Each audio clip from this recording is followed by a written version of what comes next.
If you read any history of China, there will be a chapter in the book on the Long March. You know the history, the Long March, when they're driven out of Shanghai? The early days of the Chinese Communist Party were in the cities, as was Marxism focused. And Mao was a young, middle-level income family kid. And he's organizing in Shanghai, in the south of China, in the urban, with a focus on the industrial. And the government of China at the time, a nationalist government, under the heading of a man who became famous later, Chiang Kai-shek, the leader, hates the communists. Chiang Kai-shek murders a whole bunch of them, sends the troops. They're having a meeting of their little, very small communist party at that time in Shanghai. I'm pretty sure it's Shanghai, and murders a lot of them.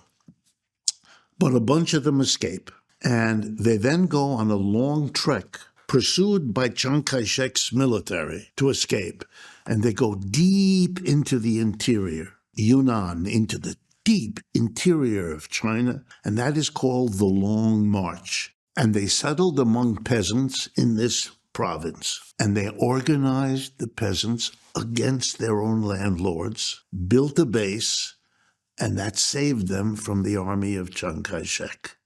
And there they built an alternative system, society, putting many of their principles into effect, but also, not being stupid, built an army. It's very famous in China. It's called the Eighth Root Army, the people, the Red Army, the Eighth Army.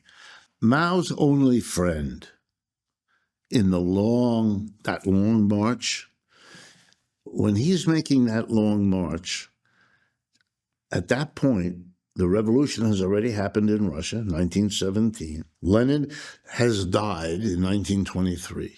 Stalin takes over Russia. Stalin and Russia help Mao. He's a communist. He's in China.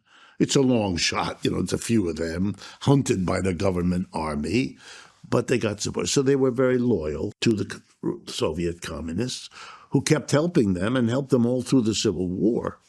Then the Japanese invade China, 1931. Then there's a war between China and Japan. And Chiang Kai-shek now has to stop pursuing the communists because he can't. They're too strong now in this distant province. Fights the war with the Japanese in alliance with Mao, who's now the leader in this Yunnan. And as soon as the war is over, the Japanese are defeated. They turn on each other, and they have the Chinese Civil War, which goes from 45 to 49. Mao wins, Chiang Kai-shek loses, leaves China for the island of Taiwan with his people, which is why Taiwan is really weird. Yeah, that's how that happened. That's the root of that. That's all that's about. And if you want to know why the Chinese would be angry, they won a civil war. They worked together to defeat the Japanese, which they did. Chiang Kai-shek, the discredited, defeated loser of the Civil War, goes to this little island. It's like Jefferson Davis had gone to, Staten Island and set up shop. The Chinese think that's their territory, which it is.